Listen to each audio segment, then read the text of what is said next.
So let's start today's chatting session, and let's get a overall idea how the day went on, starting with the London session.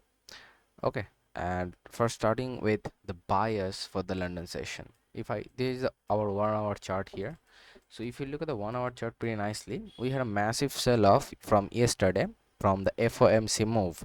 So as you can see, of this massive fair value gap. So my idea was pretty simple, that if we are respecting this fair value gap, we are coming lower. If we are disrespecting this fair value gap, we are going higher. But this is a longer term perspective. Okay, so this is a longer term perspective, means within the London session, I'm only trading between these three candles. See, 1230 to 230. So but in order to respect such big fair value gap, there's a lot need to happen in the hourly time frame as well, which will lead me to a lots of things. So from there, this is my overall external idea. Now I went to, this is how I got my all the external levels, this 4-hour SSL, this 1-hour SSL, and everything. From there I hopped into the 15-minute time frame, where I am trying to understand the internal to uh, align with the external. Like, how I exactly mean by this is something like this. Let's say that there is a 1-hour fair value gap up here, and price go into that 1-hour fair value gap. Okay, price go into this 1-hour fair value gap. Now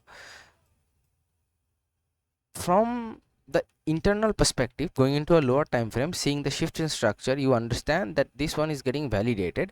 So that means the lower time frame idea of the lower time frame structures are validating the respectance, or sometimes also showing you the invalidation is about to come into from the internal time frame.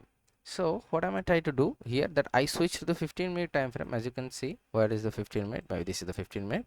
Here's the 15-minute time frame. I switched it and I started watching. Okay, so before that we had a multiple internal sweeps in the 5-minute. So I thought, okay, I might wait for a 5-minute shift in structure here.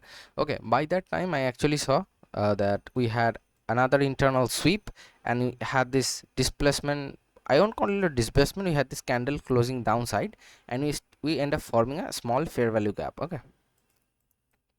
so here is one thing that I missed up, that there was there was a 15-minute equal high here as well that got swept. Okay, we see this is pretty much like breaking, like looking at the 5-minute. If you look at it, we just had this displacement, we just had this push to the downside. Now I checked the volume a little bit, and I see that this is quite nice volume as well, this particular single candle.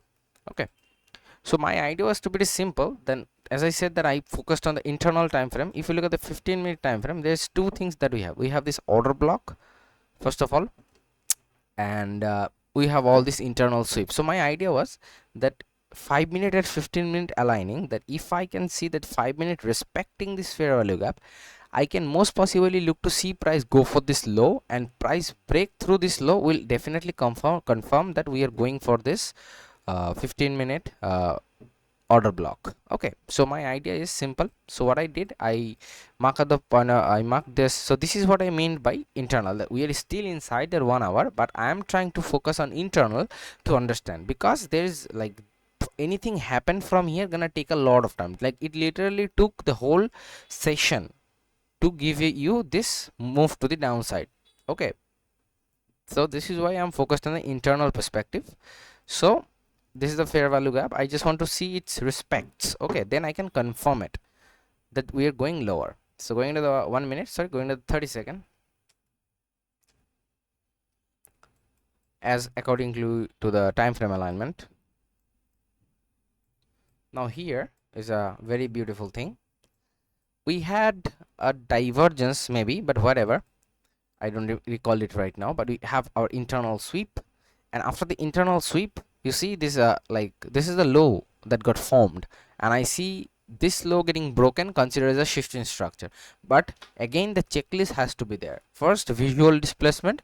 Second, imbalances. Third, volume picked up. This is our structure. As you can see, our proper structure.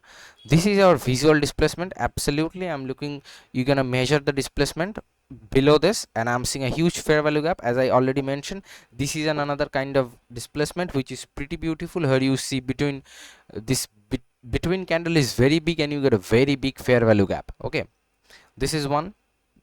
Let's check out our volume profile. But you see the displacement caused from the high volume traded. That means in as we entered into this 5 minute, the most amount of volume was traded around this area that caused the price to move lower significantly, showing the buying power or whatever that thing is. Okay, I'm usually using this most of the time to place my stop loss.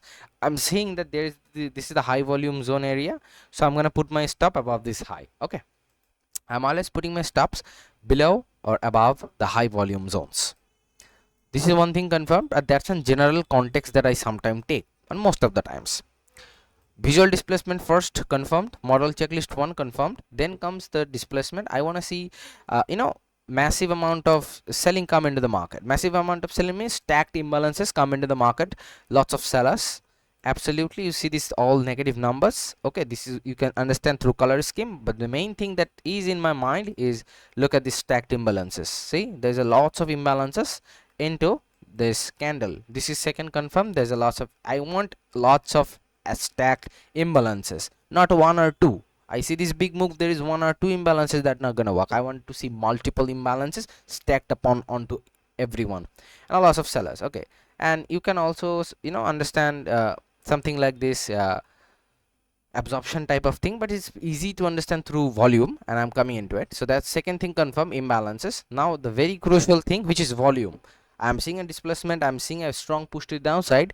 There has to be a participant. This is one thing that I learned a few days ago, is that when a breakout happens, it happens due to price discovery, and in order to market go into the price discovery, all of the speculators, like everyone, has to focus on the same thing. Like the price has to be imbalanced, and it like from balance to imbalance, like price is now seeking to a new level. So when price is seeking to a new level, there has to be, all of the participants have to focus on the same thing. That's why you're gonna see these zeros into the market. That means, if I open up the delta to the buy and sell, you're gonna see these zeros. That zeros mean those who are long in this trade got stopped out. There is no counterparty against the sellers. Okay, they are not offering anything, they are not providing liquidity anything, they're just simply getting out of the position. They're stopped getting triggered, they're getting out of the position. So that's giving seller the full power to push the price lower. Okay, but these are general ideas, that's it, just to according to the concepts, nothing else. And there comes the most important thing, which is your volume. Here, this is the candle that has, so my idea of the volume is pretty simple. This is again the average volume. My first priority is I want to see the displacement shouldn't be below average, it has to be above average. Then you got three colors, blue, green or red. Blue and green are good. Red, you need to be cautious, because red means a lots of volume getting traded into that particular candle. So you have to understand that candle must need to be expanding accordingly. If it's not, this is possibly showing possible absorption.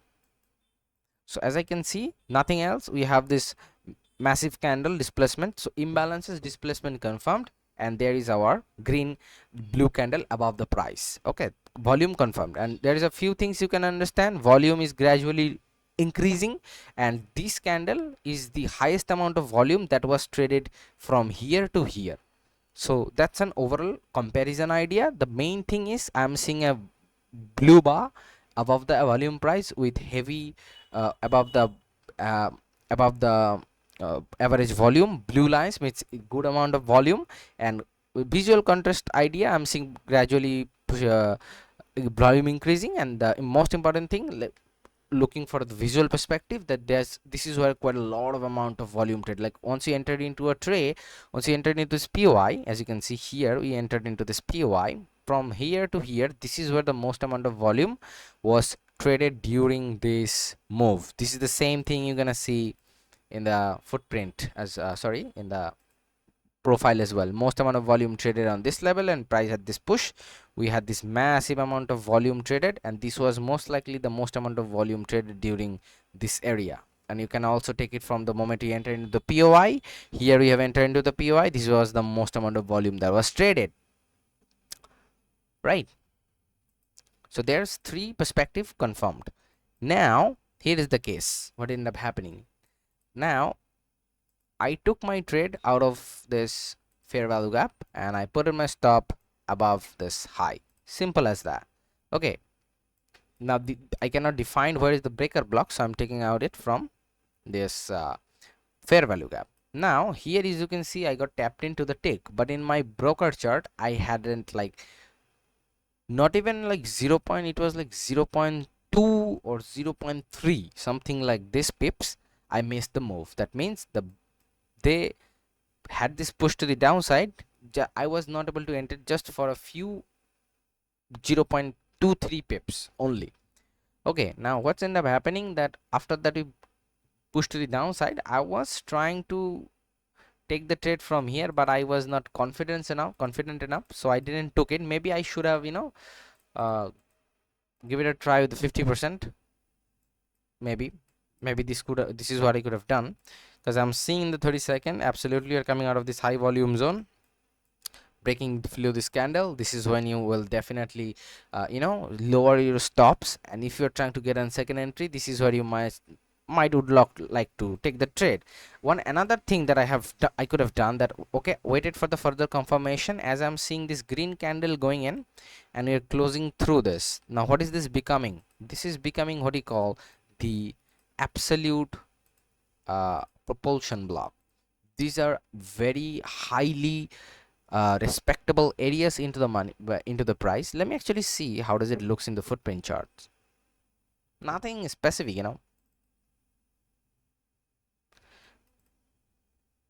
but what I look to see is absolutely this proportion block. Now there's a very unicity of this proportion block, that we are definitely never closing 50% of this breaker propulsion block. So this is what I could have definitely, as you can see, and again top to the tick. Okay, top to the tick. This is when I might could have get failed in, and this whenever you're taking your trades from the propulsion block, this is the rules, that you have to put your stop above the propulsion block, because price should not be breaking through the propulsion blocks. If it's doing, that means there's something wrong. Okay, so if you can see from there, it would be like a massive trade, 6.4-hour trade, absolutely stunning. But actually saying, this is what am I seeing right now while making this video, but back in that time it didn't came into my mind. Peculiar, eh? Absolutely. Like, this is the very good thing you can do. This is a one way of theory of order block continuation. I waited. Okay, I was not able to get filled here. I'm waiting for an order block continuation. I see this top to the tick move, so I wanted to see a little bit, maybe a little bit more in. I didn't see that, so I just thought like, okay, I should wait. Okay, when I waited and I see this push playing out and I'm seeing this propulsion block forming, and I have the chance of putting a very tight stop loss, this is where I should have entered absolutely, but this didn't catch into my mind. Key point to be noting down, this would be a nice 6.4-hour trade.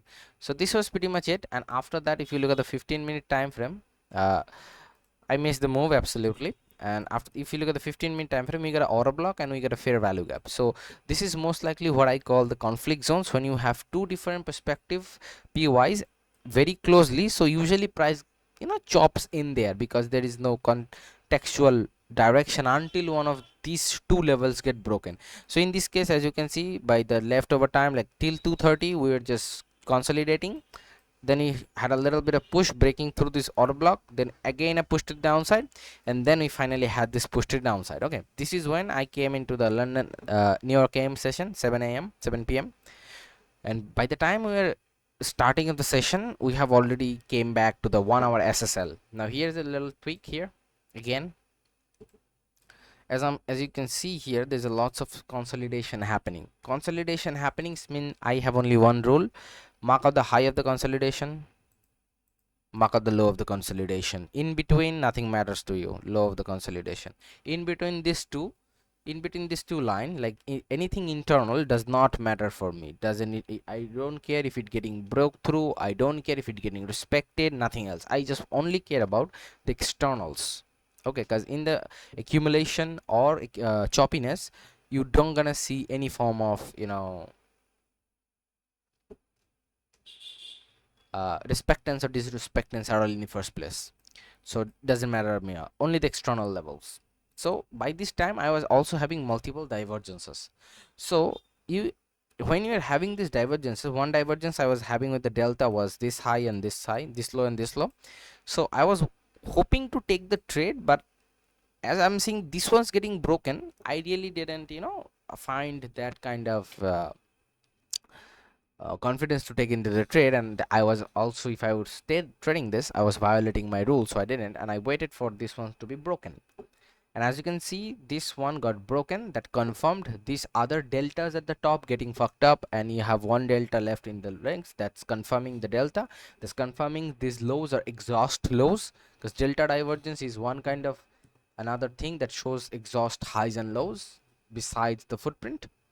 So then I just waited. Now we have multiple fair value gap, same thing, going in a higher time frame, trying to understand what's going on. As you can see, the 5 minute, here's the 5 minute, you got the 5 minute fair value gap here, big 5 minute fair value gap. I just wanted to see that 30-second respectance, my model forms, or some form of divergence. We got no divergence, so I was waiting for the model. But you know, the model was a little bit catchy here. If you look at this, if I consider this one as an internal sweep, this is where I need to see my you know, so-called shift in structure. Now look at this. We came lower, we are having high volume, but price is turning against it, showing these positions are getting absorbed. Someone's passively absorbing these positions here. Good thing. Second comes that I see this displacement. You see, if you look at it, you have this push to the upside with this medium sized fair value gap. Absolutely, this is a medium. At least I wanted to see this big. Okay, this is a visual perspective. So first of all, I didn't had the kind of displacement I wanted. Imbalances talking, there was imbalances, absolutely. As you can see, not much.